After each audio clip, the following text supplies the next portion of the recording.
સુરતના પાલ વિસ્તારમાં રખડતા કૂતરાનો આતંક યથાવત હોય તેમ પાલ ઉગત રોડ પરથી પાસાર થનાર બાઇક ચાલક પાછળ કૂતરું દોડતા બાઇક ચાલકે સંતુલન ગુમાવતા નીચે પડતા તેનું કરુણ મોત થવા પામ્યું છે।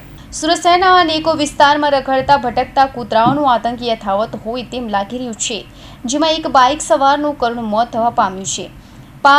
પાલ ઉગત રોડ પરથી પસાર થનાર બાઇક ચાલક યુવક પાછળ અચાનક કૂતરું પાછળ દોડતા અને પગમાં બચકું ભરવાની કોશિશ કરતા ગભરાઈ ગયેલા બાઇક ચાલકનું સંતુલન ન રહેતા તે નીચે પટકાયો હતો, જેમાં તેના માથાના ભાગે ગંભીર ઈજા પહોંચતા તેનું ઘટના સ્થળે જ કરુણ મોત નીપજવા પામ્યું હતું। યુવકનું મોત થતાં 6 વર્ષની બાળકીએ પિતા તો તેની ગર્ભવતી પત્નીને પતિ ગુમાવવાનો વારો આવ્યો છે।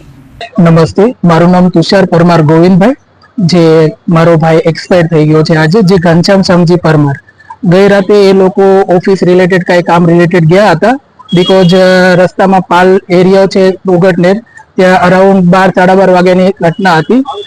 એ લોકો આવતા હતા અને પાછળથી કૂતરો એને કરડવા થઈ ગયો અને ભાઈને ડર લાગ્યો તો એને પગ ઉપર લેવા, જે રીતના બેલેન્સ એનું હટ્યું, પાછળથી બેલેન્સ ચાલ્યું ગયું અને પાછળ બેગ ભાગી ગયું અને ઘટના સ્થળે જ એક્સપાયર થયેલ છે। ભાઈનું નામ ઘનશ્યામભાઈ શામજીભાઈ પરમાર, ઉંમર 31 વર્ષ છે અને હાલમાં એને 6 વર્ષની છોકરી છે અને હાલમાં એને અત્યારે એના વાઇફ છે પ્રેગ્નન્ટ છે, 6 મંથ અત્યારે એમનું ચાલે છે। તો મારું એટલું જ મેસેજ છે સરકારને તથા કે મહાનગરપાલિકાને કે આવું બીજી જે મારા ભાઈ સાથે બની ગયું છે, જ્યાં કોઈ બીજાના આવું ના બને એનું આવું મારું ભાઈનું પરિવાર છે અત્યારે તો વેર વિખેર થઈ ગયું અને અમે મિડલ કાસ્ટમાંથી સાહેબ આવીએ છીએ।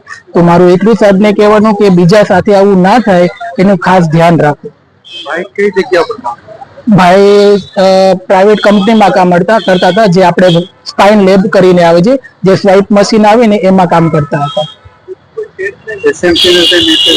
એસએમસી ને તો એ જ મેસેજ કે સાહેબ બીજી વખત આ થઈ ગયું છે, બીજા કોઈની સાથે ના થાય એ વધારે બેસ્ટ।